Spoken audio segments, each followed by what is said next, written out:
Bonjour. Et bah c'est reparti. Première vidéo depuis très longtemps en pullover. Qui s'en fout de cette information? Moi-même je m'en fous. Moi-même je trouve pas ça très intéressant. Vidéo tout seul surtout. Ça fait très longtemps que j'ai pas fait une vidéo tout seul. Je me sens seul. Ça me rappelle mes anniversaires de 13 à 17 ans. Certains le savent peut-être, j'ai fait une école de commerce. Et il y a beaucoup de domaines du commerce que j'apprécie pas particulièrement, notamment tout ce qui est finance, comptabilité, etc. Cela dit, il y a un domaine que j'ai toujours aimé dans le commerce, c'est la publicité et un petit peu toutes ces approches malignes que parfois les publicitaires peuvent avoir pour attirer la clientèle. Les affiches publicitaires qui font rire ou qui sont plutôt bien trouvées, j'aime ça. Sauf que parfois c'est moins bien fait, soit de par la faute du publicitaire, soit de par le hasard de l'affichage. Et bien c'est ce qu'on va voir tout de suite. Ça s'appelle les plus gros fails de la publicité. Messieurs, dames, petit générique comme ça peut-être. Les plus gros fails de la publicité. Et avant de commencer, restez bien jusqu'à la fin de cette vidéo, parce que déjà elle va être très drôle. Et en plus, je vais relancer quelque chose que j'ai pas fait depuis longtemps, je pense que ça va vous faire plaisir. Petite surprise, restez, ne scrollez pas pour voir ce que c'est la surprise. Regardez d'abord la vidéo, c'est parti. Qu'est-ce qu'on a? Première publicité, j'ai pas encore compris. Donc il y a une femme, je découvre les photos, bien sûr. Elles ont été sélectionnées par mes équipes, ils sont déjà partis depuis bien longtemps puisqu'il est 22 h. Ah, les pneus qui dessinent à la femme, une jolie paire de pneus. Alors là je pense que le graphiste a fait cette pub en se disant ça va être dans la rue, très classe, sur un emplacement en haut d'une tour aux États-Unis, et au final il se retrouve sur un car. Après si c'est une publicité pour de la chirurgie esthétique, c'est très bien trouvé. Et là le graphiste est peut-être beaucoup plus fort qu'on ne le pense. Photo suivante. Oh la vache. Ah ouais d'accord. Alors là c'est pas de la faute des publicitaires, quoique déjà mettre une fille qui tire la langue comme ça, c'est peut-être un petit peu cherché. Là elle lâche une belle poubelle. Même dans son erreur, le graphiste a quand même réussi à s'en sortir, les couleurs correspondent. Tant que les pantones sont les mêmes, il n'y a pas de souci. Photo suivante, qu'est-ce qu'on a? Waouh, ok, j'ai mis du temps. Je cherchais au niveau du ballon, au niveau de la main, et c'est en fait au niveau de la poignée de porte que ça se trouve. On a ici un footballeur très en forme physiquement. Ça peut être assez gênant pour une femme mariée d'ouvrir cette porte-là. Photo suivante, on enchaîne. Qu'est-ce qu'on a ici? Oh, d'accord. On est donc sur une double page. Je pense que c'est deux choses qui n'ont rien à voir. À droite, c'est une pub sur un produit tout simple, un médicament anti-rhume, je pense. Don't let a cold take away. Ne laissez pas le froid prendre à emporter. Take away au McDo, c'est prendre à emporter. Et de l'autre côté, un article sur les boissons un petit peu détox à mon avis, mais quand on relie les deux, ça fait de la belle détox, de la détox très efficace. C'est très drôle. Mais là le graphiste qui fait la pub, il ne peut pas se douter que pile à ce moment-là, dans la continuité de tout ce qui est abdomen fessier, c'est quoi comment dire le terme scientifique des fesses?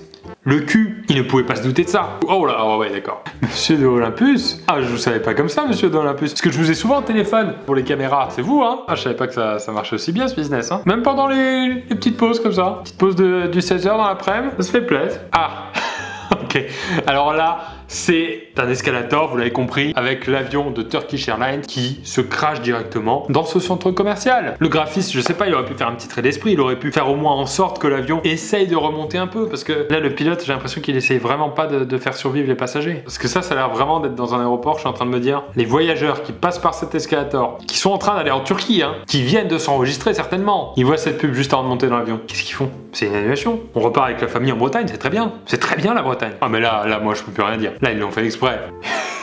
Les mecs qui mettent les affiches, à un moment, il a dû se rendre compte quand même que... Qu'est-ce que je viens de faire là? Oh merde, je me suis trompé de ça. Ou alors, au moins, même si c'est pas inversé, revoir un petit peu les proportions parce que là, les pauvres. Déjà, rien qu'individuellement, la pub de la carotte. Sans toute la partie d'à côté. Hein. Une grosse carotte, avec marqué vous avez une grande soif. C'est déjà un peu bizarre. Après, individuellement, encore, on élimine la carotte. La pub pour une salle de sport qui s'appelle la zone de sueur. La zone de sueur, avec une fille à quatre pattes. Tout est bizarre en fait. Et là, je pense qu'ils se sont mis d'accord. C'est un partenariat entre deux marques, c'est pas possible. Ah! Là, on est quand même sur une multinationale, c'est Starbucks, hein, si je me trompe pas. Hein. Je pense reconnaître le logo. Ils en ont fait plusieurs des camionnettes comme ça. Ils se sont pas dit avant d'imprimer en format double portière. On va peut-être vérifier. Sur un modèle, peut-être faire une démo, on va faire peut-être un petit patron, on va découper à la main, on va voir ce que ça donne. Et après, si jamais on rachète des camionnettes. Photo suivante, ok. J'ai mis un peu de temps à réagir, mais on a un homme qui veut lui montrer the real you, le vrai toi, montre-lui ta vraie nature. Et là, toutes les femmes impressionnées. Au début, en fait, à vrai dire, hein, j'avais vu que la photo du haut, donc je trouvais ça rigolo, et j'avais pas vu les deux photos du bas qui elles-mêmes aussi pointent toutes vers la photo. Alors là, c'est pas du tout de la faute du publicitaire, c'est plutôt de la faute des journalistes qui se sont mal organisés. C'est une édition du mois d'août où les mecs partent tous en vacances, c'est les stagiaires qui ont fait la mise en page. La golfeuse, le golf féminin, c'est pas quelque chose qui est extrêmement médiatisé. Elle a peut-être qu'une seule fois dans sa vie un article qui parle d'elle. Et regardez là, la pauvre. Même le petit cœur, j'avais pas vu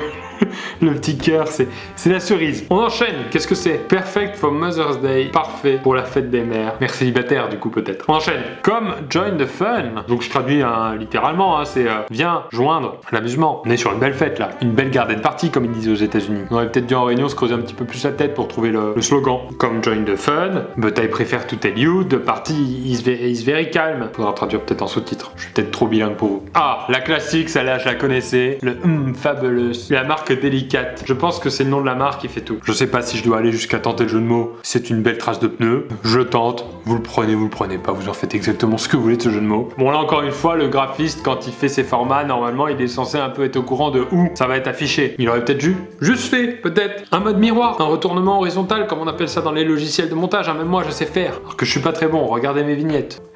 La pauvre mamie, parce que c'est peut-être une femme qui toute sa vie a voulu faire de la publicité, a voulu faire du mannequinat. Toute sa vie elle s'est fait rejeter de casting. Les castings sont extrêmement féroces. Une fois dans sa vie elle a enfin réussi à décrocher un casting. Elle appelle toute sa famille, ses petits-fils qui ont peut-être 7-8 ans, 10 ans tout au plus. Regardez, votre bus qui vient vous ramasser pour l'école. Regardez, je suis juste derrière. Qu'est-ce qu'on a? Ah, j'ai pas compris. Ah, des petits chapeaux, d'accord, c'est des petits chapeaux. C'est rigolo. Surtout que le film a l'air assez tragique. Peut-être c'est une vanne de graphiste solo. Peut-être qu'il a pas tenu au courant le reste de son équipe et il appelle les potes. Le jour où la campagne sort en Colonne Maurice dans toute la ville, il appelle ses potes et les mecs. Vous savez le film sur la Seconde Guerre mondiale là, avec Michael Perche, oui, avec la grosse moustache. Je vous en dis pas plus, regardez dans la rue.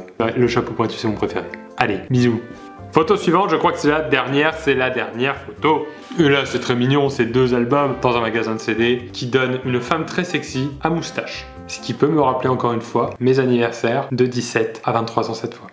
Je n'en dirai pas plus. Messieurs, dames, c'est terminé pour ce qui a été un petit peu le pire de la publicité dans la rue. J'espère que ça vous a plu. Restez bien là parce que vous êtes nombreux à me le demander depuis longtemps. Ceux qui me suivent depuis l'été 2016 connaissent ce format de vidéo où je vous donnais des SMS pour piéger vos proches, votre famille, vos amis, vos petites copines, vos petits copains. Ça fait très longtemps que j'ai pas fait ça. Eh bien, c'est reparti. On va refaire une petite vidéo sur ce concept. Pour ceux qui connaissent pas, j'explique, c'est très simple. Je vais vous donner aujourd'hui 8 phrases. Vous essayez d'envoyer telle que je l'ai écrite, de pas changer trop la structure de la phrase, et de ensuite m'envoyer les captures d'écran de la discussion qui en découle. J'aimerais, avant de vous donner les messages, vous donner les règles du jeu pour pas que vous fassiez n'importe quoi. Je veux pas d'embrouille, je veux pas d'orphelin à cause de moi, de rupture amoureuse. Je veux pas tout ça. Je veux que ce soit des blagues avec un bon esprit. Donc, les règles du jeu, je les ai écrites. Pour le thème, ça va être des messages propres au lendemain de soirée. Genre, vous avez bu et vous avez fait n'importe quoi. Donc, il faudra écrire le lendemain d'une soirée potentielle. Si vous écrivez le lendemain d'une soirée avec un pote où vous avez fait un puissance 4, il va bien se douter que vous n'étiez pas complètement bourré en face de lui. Les messages que je vais vous montrer sont plutôt gentils, mais si vous continuez la discussion, ne faites pas croire qu'il y a eu un accident ou des choses dangereuses, ne faites pas paniquer vos proches, votre famille,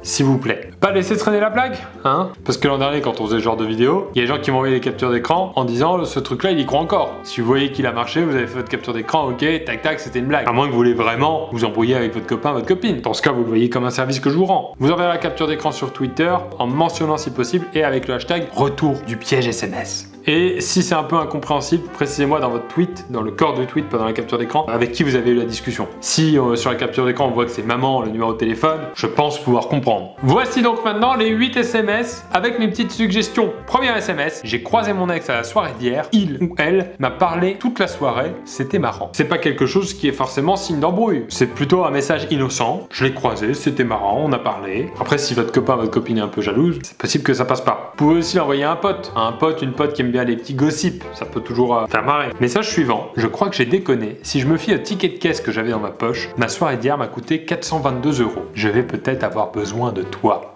3 petits points. Les 3 petits points donnent un côté un petit peu crédible à la conversation. Un petit peu, j'ai vraiment besoin de toi, maintenant. Alors moi, je suggère de l'envoyer à de la famille, si c'est de la famille avec qui vous parlez en général de vos déboires en soirée, à un pote qui sait que vous avez quelques galères de thunes, banquier, peut-être un peu moins adapté, au moins essayez de le vouvoyer, par politesse. Message suivant. Hier en soirée, j'ai donné ton hume à un mec, une meuf entre parenthèses, vous adaptez en fonction, célibataire, qui cherchait grave quelqu'un. J'essaie de parler comme un jeune de temps en temps. Bon, c'est loin d'être un canon, mais je me dis que vous iriez bien ensemble.